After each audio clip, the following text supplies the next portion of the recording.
Hello everyone, आज का हमारा जो टॉपिक है that is nucleophilic substitution reaction. क्या होती हैं nucleophilic substitution reactions?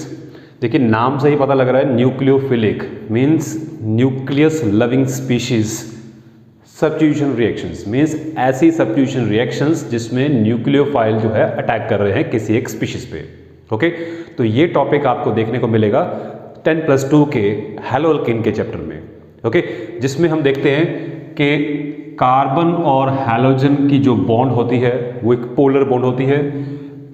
Halogens being more electronegative than carbon, they acquire some partial negative charge. Okay, और इसके ऊपर अगर पार्शियल नेगेटिव चार्ज है तो इसके ऊपर क्या होगा? पार्शियल पॉजिटिव चार्ज होगा। ओके, अब ये जो कार्बन है वो किसी अल्काइल ग्रुप का कार्बन है जिसके ऊपर पार्शियल पॉजिटिव चार्ज आ रहा है और हैलोजन के ऊपर पार्शियल नेगेटिव चार्ज आ रहा है। ठीक है, तो और जो न्यूक्लियोफाइल इस पे अटैक करेगा वो किस पे अटैक करेगा? क्योंकि नाम है इसका nucleophile means nucleus loving species. अब न्यूक्लियस में क्या होते हैं? पॉजिटिव चार्ज प्रोटॉन्स होते हैं, मींस न्यूक्लियस जो कि पॉजिटिवली चार्ज स्पीशीज होता है वहां पे ये न्यूक्लियोफाइल अटैक करेंगे। Okay, now in this case we have the partial positive charge on the carbon. तो ये न्यूक्लियोफाइल जो है ये कहां अटैक करेगा? That will attack on this carbon. Okay, और जब ये अटैक करेगा तो यहां से ये हैलोजन जो है वो लीव कर जाएंगे। क्लियर? तो जब ये लीव करेंगे तो हमारे पास प्रोडक्ट फॉर्मेशन क्या होगा? इस कार्बन के साथ हमारे पास एक नया न्यूक्लियोफाइल लग जाएगा और हैलोजन जो है वो अपने इलेक्ट्रॉन लेके यहां से लीव कर जाएगा। ओके, तो हमारे पास एक प्रोडक्ट फॉर्मेशन हो जाएगा। अब कौन सा न्यूक्लियोफाइल इन हैलोजेंस को यहां से लीव कराएगा? वो न्यूक्लियोफाइल जो हैलोजन से स्ट्रॉन्गर न्यूक्लियोफाइल होंगे। ठीक है, हैलोजन भी क्या है? एक न्यूक्लियोफाइल है। ओके, सो कोई ऐसा ग्रुप या कोई ऐसा मॉलिक्यूल जो हैलोजन से स्ट्रॉन्गर न्यूक्लियोफाइल होगा वो यहां पे अटैक करेगा और हैलोजन को वहां से लीव करेगा। क्लियर? सो कौन कौन से न्यूक्लियोफाइल हैं जो हैलोजन से स्ट्रॉन्गर न्यूक्लियोफाइल होते हैं? Hydroxide ion, cyanide ion. Okay, similarly neutral molecules हैं हमारे पास, वाटर है, अमोनिया है, अमीन्स हैं। ठीक है, primary amine, secondary amine, tertiary अमीन, इवन हमारे पास अल्कोक्साइड आयंस भी होते हैं। ठीक है, और एस्टरलाइड आयन भी होते हैं। ठीक है, इस तरीके की जो स्पीशीज हैं जिनके ऊपर या तो क्या हो? इलेक्ट्रॉन रिच स्पीशीज हो, न्यूट्रल मॉलिक्यूल हो और इलेक्ट्रॉन्स वहां पे क्या हो? सफिशिएंट अमाउंट में हो, और या फिर उनके पास क्या हो? नेगेटिव चार्ज हो। ठीक है, तभी जाके ये किसी पॉजिटिव चार्ज स्पीशीज पे अटैक कर सकते हैं। क्लियर? तो हम बात करते हैं एक रिएक्शन की जिसमें हम देखते हैं कि किस तरीके से न्यूक्लियोफाइल जो है हैलोजन को यहां से लीव करता है। क्लियर? तो यहां पे मैं ले रहा हूं, हमारे पास है एक ब्रोमाइड और यहां पे कोई एक अल्काइल ग्रुप है। ठीक, और यहां पे जो रिएक्टिंग स्पीशीज है जो न्यूक्लियोफाइल है that is hydroxide ion. Okay, so तो हमारे पास यहां पे क्या प्रोडक्ट फॉर्मेशन होगा? OH plus Br negative. Clear? अब बात ये आती है कि ये जो हाइड्रोक्साइड है वो इस अल्काइल हैलाइड पे दो डिफरेंट तरीके से अटैक कर सकता है। वो किस तरीके से? डिपेंड करता है कि ये जो हमारा अल्काइल ग्रुप है वो किस तरीके का है। जैसे मैं यहां पे दो रिएक्शन लिखने वाला हूं। यहां पे सपोज हमारे पास क्या है? मिथाइल ब्रोमाइड है। ओके, और दूसरा हमारे पास क्या है? यहां पे टर्शरी ब्यूटाइल ग्रुप है।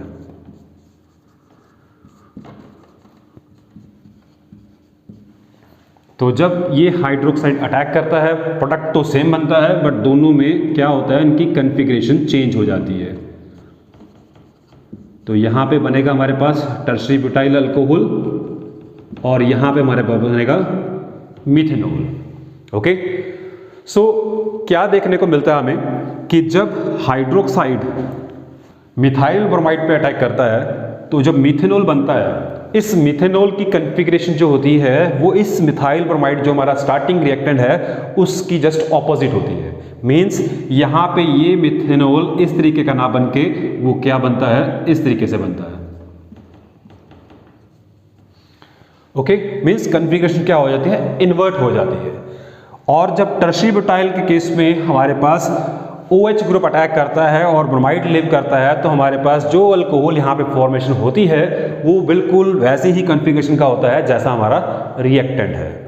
ओके, तो ये दो डिफरेंट तरीके की हमें जो मॉलिक्यूल्स मिलते हैं, जो प्रोडक्ट फॉर्मेशन होती है, इसको एक्सप्लेन करते हैं ऑन द बेसिस ऑफ हम इनकी जो मैकेनिज्म है। ठीक है, और एक चीज़ इसमें नोट ये की गई है कि जो ये रिएक्शन है, इस रिएक्शन का जो रेट है उसमें हमें दोनों की कंसंट्रेशन देखने को मिलती है। मींस इस केस में हम क्या ऑब्जर्व करते हैं कि ये जो रिएक्शन प्रोसीड होती है that is bimolecular reaction, that is second order reaction. ठीक है, जिसमें हमारा जो रिएक्शन है, हमारी जो रिएक्शन का जो रेट है that depends on the concentration of alkyl halide as well as the concentration of hydroxide ion. Okay, so ये हमारे पास जो है that is a bimolecular reaction है। बट इस केस में हमें क्या देखने को मिलता है कि इस रिएक्शन का जो रेट है दैट इज यूनिमॉलिक्यूलर रिएक्शन है, और इस रिएक्शन का जो रेट है that depends solely on the concentration of alkyl halide. Okay, तो अब ये दो जो चीजें हमें ऑब्जर्व होने को मिली यहाँ पे, उसको हम एक्सप्लेन करते हैं इनकी मैकेनिज्म के बेस पे। ठीक है, कि ये जो ऑब्जर्व फिनोमेना है इसको हम किस तरीके से एक्सप्लेन कर सकते हैं। अब दोनों का मैकेनिज्म जो है वो डिफरेंट तरीके का है। ये जो रिएक्शन है that follows the SN2 reaction. ठीक है, means we can say that this reaction follows a SN2 mechanism. Okay, और ये जो रिएक्शन है इसका जो मैकेनिज्म है that follows the SN1 mechanism. Okay, अब ये SN2 और SN1 का क्या मतलब है? SN2 का मतलब है सब्स्टिट्यूशन न्यूक्लियोफिलिक बाइमॉलिक्यूलर। ठीक है, जो इसका मैकेनिज्म है उसको हमने नाम रखा है सब्स्टिट्यूशन न्यूक्लियोफिलिक बाइमॉलिक्यूलर, और you can say the bimolecular nucleophilic substitution reaction. ठीक है, हम जिस तरीके से मर्जी इसको रीड आउट कर सकते हैं। ओके, और इसका मतलब हुआ सब्स्टिट्यूशन न्यूक्लियोफिलिक यूनिमॉलिक्यूलर और यूनिमॉलिक्यूलर न्यूक्लियोफिलिक सब्स्टिट्यूशन रिएक्शन। ठीक है, अब क्या डिफरेंस है इन दोनों में? देखिए, एक तो पहले हमने बात की है कि इस रिएक्शन का जो रेट है that depends on the concentration of both alkyl halide as well as on the hydroxide ion, and in this case we observe inversion of configuration. Means हमें जो मॉलिक्यूल मिलता है, जो प्रोडक्ट फॉर्मेशन होती है, उसकी कन्फिग्रेशन क्या होती है? इन्वर्टेड होती है। इस केस में हमने ऑब्जर्व किया है कि इस रिएक्शन का जो रेट है that is A unimolecular. Means इस रिएक्शन का जो रेट है that depends on the concentration of only and only of the alkyl halide. ठीक है, हाइड्रोक्साइड की कंसंट्रेशन के ऊपर ये डिपेंड नहीं करता है। दूसरा, और जो हमारा रिएक्टेंट है, जिस कन्फिग्रेशन में हमारा रिएक्टेंट है उसी कन्फिग्रेशन में हमारा प्रोडक्ट मिलता है। मीन्स यहाँ पे कन्फिग्रेशन क्या होती है? इन्वर्ट नहीं होती है। तो ये जो ऑब्जर्व फिनोमेना है इसको एक्सप्लेन करने के लिए हमने दो डिफरेंट तरीके के मैकेनिज्म वहाँ पे डिवाइस किए हुए हैं। तो वो दो मैकेनिज्म जो हैं वो SN2 एंड SN1 मैकेनिज्म है। अब हम देखते हैं अभी ये SN2 मैकेनिज्म किस तरीके से ऑपरेट करती है और ये SN1 मैकेनिज्म किस तरीके से ऑपरेट करती है। अब पहले हम बात करेंगे SN2 मैकेनिज्म की। अब SN2 मैकेनिज्म में जैसे कि हमने बताया है कि इस रिएक्शन का जो रेट है that depends upon the concentration of alkyl halide as well as on the hydroxide ion. Means हमारा जो रिएक्शन का मेन रेट डिटरमिनिंग स्टेप होगा उसमें दोनों स्पीशीज इन्वॉल्व हो रही होंगी, अल्काइल हैलाइड भी और हाइड्रोक्साइड भी। ओके, तो ये हमारा मेन रिएक्टेंट है और ये हमारा रिएजेंट है जो कि न्यूक्लियोफाइल है। ठीक है, और जब ये न्यूक्लियोफाइल अटैक करता है तो वहां पे हमारे पास क्या बनती है? एक ट्रांजिशन स्टेट बनती है। ओके, और ये ऑब्जर्व किया गया है कि अगर इन दोनों की कंसंट्रेशन के ऊपर हमारा रेट डिपेंड कर रहा है तो मीन्स जो हमारा रेट डिटरमिनिंग स्टेप है इन दोनों की वहां पे इन्वॉल्वमेंट रहेगी। तो मीन्स ये हाइड्रोक्साइड या तो इसको बैक साइड से अटैक कर सकता है या फिर इसको फ्रंट साइड से अटैक कर सकता है। और क्योंकि प्रोडक्ट में हमने देखा है कि जो हमें कन्फिग्रेशन मिलती है वो इन्वर्टेड मिलती है, तो लाइकली ये पॉसिबल है कि ये बैक साइड से अटैक करे और फ्रंट साइड पे अटैक नहीं कर सकता क्योंकि वहाँ पे एक न्यूक्लियोफाइल ऑलरेडी बैठा है, नेगेटिवली चार्ज स्पीशीज है, बड़ा सा एक एटम है, तो यहाँ से हाइड्रोक्साइड का अटैक करना तो पॉसिबल ही नहीं है। तो ये ऑब्जर्व हुआ है कि ये हाइड्रोक्साइड जो है वो बैक साइड से अटैक करता है, और जब बैक साइड से अटैक करेगा तो ये ग्रुप यहाँ से लीव करेगा और जो हाइड्रोजन है जो पीछे की तरफ पड़े हुए हैं वो इन्वर्ट होकर उस साइड पे आ जाएंगे।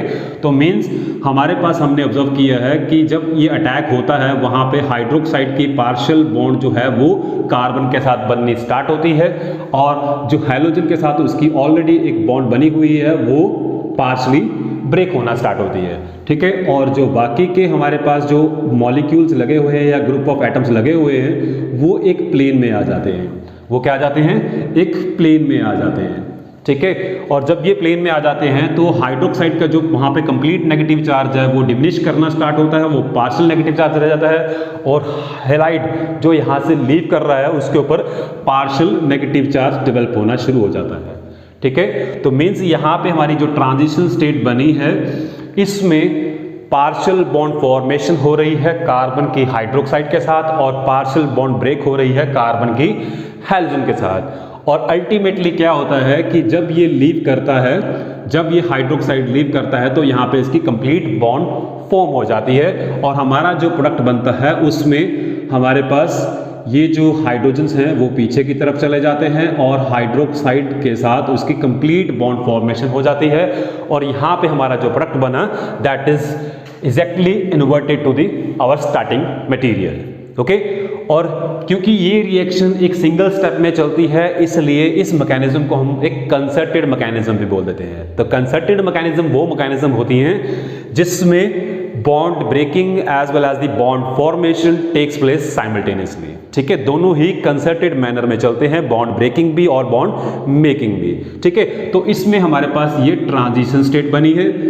और एक बात आपने यहाँ पे ध्यान रखनी है, कोई भी मैकेनिज्म हो, जब किसी मैकेनिज्म में अगर कोई ट्रांजिशन स्टेट बनती है या कोई इंटरमीडिएट बॉन्ड फॉर्मेशन होती है, ठीक है, या कोई इंटरमीडिएट फॉर्मेशन होता है तो वो स्टेप हमेशा क्या होता है? स्लो स्टेप होता है। Means now this reaction is taking place in a single step, and जो इसका फर्स्ट पार्ट जो है that is taking place very slowly, okay. और जब एक बार ट्रांजिशन स्टेट बन जाती है, क्योंकि अब ये एक इंटरमीडिएट टाइप स्टेट है तो ये अनस्टेबल होती है। This is stable, this is stable, and this intermediate state is unstable. और जब कोई अनस्टेबल स्टेट बनती है तो वो फटाफट क्या करते हैं? प्रोडक्ट फॉर्मेशन वहां पे करते हैं। तो वो लास्ट जो स्टेप है that is very fast step. और हम ये जानते हैं कि जो स्लोएस्ट स्टेप होता है किसी भी रिएक्शन का वो रेट डिटरमिनिंग स्टेप होता है। अब because first step in this case जो फर्स्ट पार्ट है that is taking place very slowly, so the rate determining part is this step, okay. तो जिसमें हमारे पास क्या आ रहे हैं?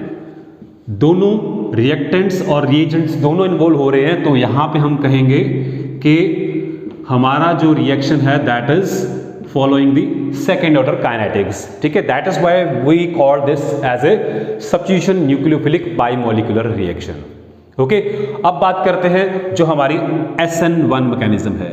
SN1 मैकेनिज्म में हमने बात की थी कि हमारे पास जो यहाँ पे अल्काइल हैलाइड है उसमें हमारे पास क्या है? टर्शरी ब्यूटाइल ग्रुप है, ठीक है।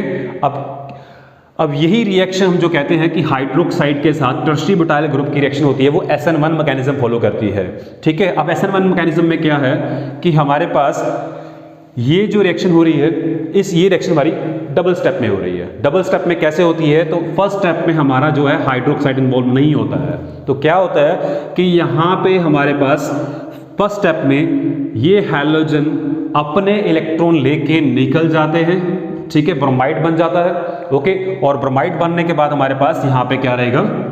एक कार्बोकैटायन फॉर्मेशन हो जाएगी, ठीक है। हमारे पास क्या बन जाएगा? यहाँ पे कार्बोकैटायन फॉर्मेशन हो जाएगी। और ये स्टेप जो है ये एक रिवर्सिबल स्टेप है, क्योंकि हमारे पास जो ये इंटरमीडिएट बन रहा है दैट इज वेरी अनस्टेबल, ठीक है। या तो ये वापस ब्रोमाइड के साथ रिएक्ट करके क्या बना देगा? हमारा फर्स्ट जो रिएक्टेंट है अल्काइल हैलाइड उसको फॉर्मेशन करेगा, या फिर सेकेंड स्टेप में हमारे पास क्या रहेगा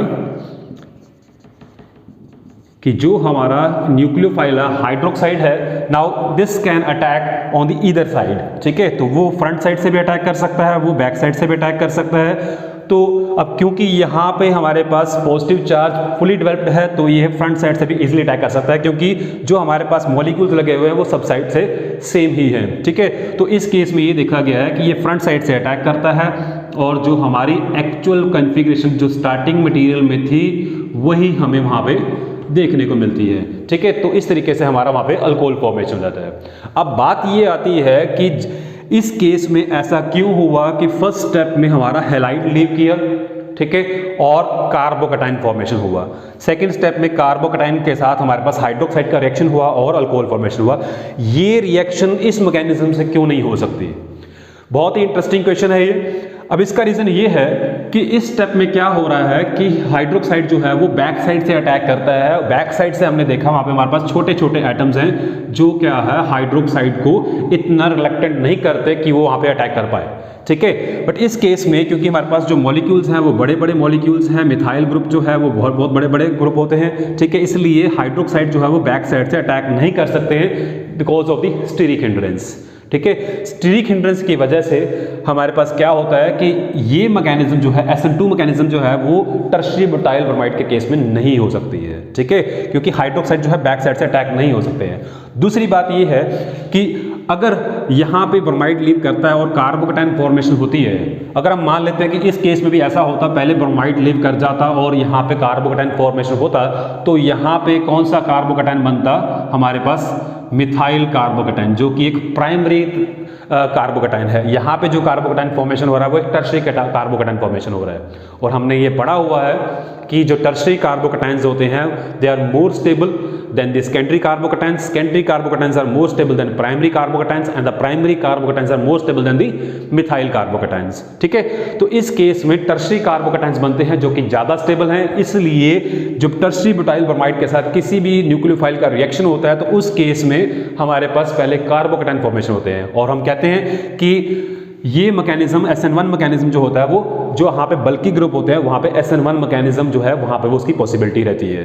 ठीक है, सो यही एक रीज़न है कि हमारे पास ये रिएक्शन जो है 2 स्टेप में होता है और फर्स्ट स्टेप में हमारे पास सिर्फ और सिर्फ क्या आ रहा है, जो कि स्लो स्टेप है, उस केस में हमारे पास क्या आ रहा है, सिर्फ और सिर्फ अल्काइल हैलाइड आ रहे हैं। और हमने एक्सपेरिमेंटली भी देखा है इसका जो रेट है that depends only the concentration of the alkyl halide in case of tertiary butyl bromide. ठीक है, यहाँ पे हाइड्रोक्साइड की कंसंट्रेशन के ऊपर डिपेंड नहीं हो रहा है क्योंकि वो वहाँ पे इन्वॉल्व ही नहीं हो रहा है। This is the slow step in this case. Okay, so जो स्लो स्टेप होता है वहीं से हम रेट डिटरमिन करते हैं। ओके, तो इसके रेट में हमारे पास क्या आ रहा है, टर्शियरी ब्यूटाइल ब्रोमाइड की कंसंट्रेशन आ रही है, हाइड्रोक्साइड की नहीं आ रही है। That is why we said कि ये जो रिएक्शन है वो SN1 मैकेनिज्म फॉलो करती है। ठीक है, अब बात आती है कि सेकेंडरी कार्बोकैटायंस के केस में क्या होगा। अब बात आती है कि सेकेंडरी अल्काइल हैलाइड के केस में क्या होगा। मान लिया कि प्राइमरी अल्काइल हैलाइड के केस में क्या होती है, SN2 मैकेनिज्म होती है और टर्शियरी अल्काइल हैलाइड के केस में क्या होती है, SN1 मैकेनिज्म होती है। Then what about the secondary alkyl halides. ठीक है, बात आती है कि secondary alkyl halides, secondary alkyl halide जो है वो SN1 और SN2 दोनों मैकेनिज्म फॉलो कर सकते हैं डिपेंडिंग अपॉन कि वहां पे रिएक्शन कंडीशंस क्या हैं। ठीक है, और जो अल्काइल हैलाइड है, सेकेंडरी अल्काइल हैलाइड है, उसमें हमारे पास जो ग्रुप लगे हुए हैं कार्बन के साथ वो कैसे हैं। अगर तो मिथाइल हैं, ठीक है, तो पॉसिबिलिटी है कि वो SN2 मैकेनिज्म भी फॉलो कर सकते हैं। अगर उसमें कुछ इथाइल ग्रुप्स हैं या कोई बल्की ग्रुप्स लगे हुए हैं जैसे फिनाइल ग्रुप लगे हुए हैं, then there is a tendency कि वो SN1 मैकेनिज्म फॉलो करें।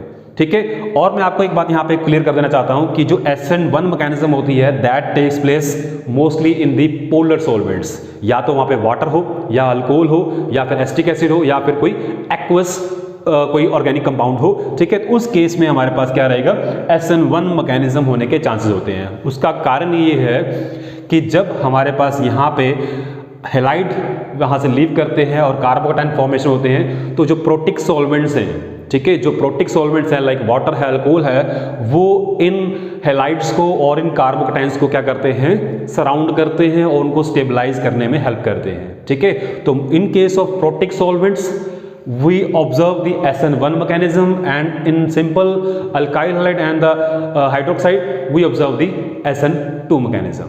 So this is all about the substitution nucleophilic reactions.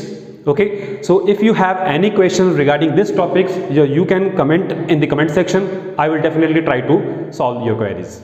Thank you. Have a nice day.